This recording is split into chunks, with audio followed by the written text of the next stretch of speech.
Hi. By popular request, I'm going to read a couple more jokes at the start. Hope you can stick with it. I bought some rocket salad yesterday, but it went off before I could eat it.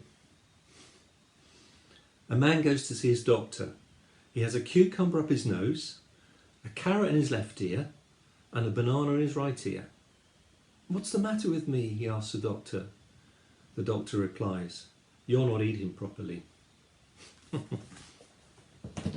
I love those. Good. Today is all about Marmite. Well, not literally. Marmite's here with me, wanted to be part of this. But it's something that you might love or hate. And it's about connection. Let me explain. This past 5 weeks, it's been really great. We've had some good weather as well up to now. And the 4 of us neighbours in our street have, one after the other, been painting the front of our houses. And then we've been on the back painting the fences. Well, I didn't paint the front, my neighbour painted mine, so thank you very much for that. But it's been good to have the time just to be together and catch up as guys and talk. We've talked far more over these last few weeks than we have probably over the last few years. And also when we go out to Clap on a Thursday night, we get opportunity to talk again. So there's an amazing connection that's taken place. I don't want to lose that as we all get busy again and back at work and have to travel, etc.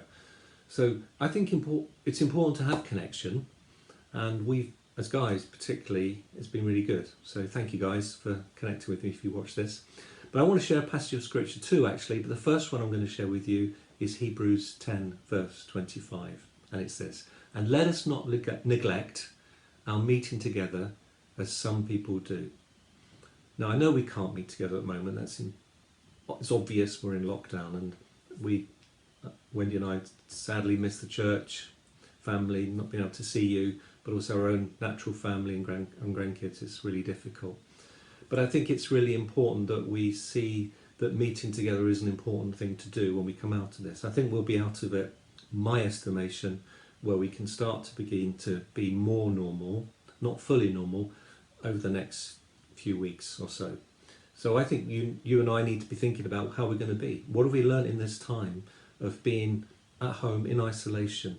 Well, I've learned that I've missed connection with people. I don't know about you. I've missed that.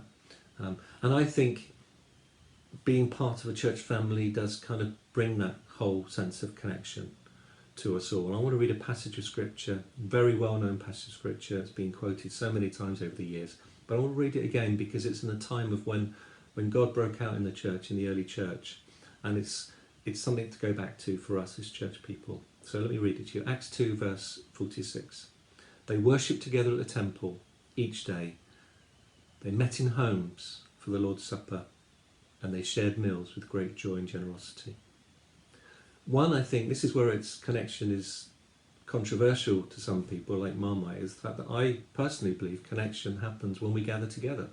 I think connection happens when we do meet in the temple, and for us as Christians it's when we get together at church on a Sunday, when we meet throughout the week, we meet in homes, we share meals together, we have fellowship together. I think that's so important. We have to connect, one, with God, and we can do that, and two, we connect with each other, and we're all missing that. And I think we must learn that as we come out of this period together, it's so important that we learn the lessons of isolation and what we've missed, and really learn to value and connect with people in a way that's so meaningful.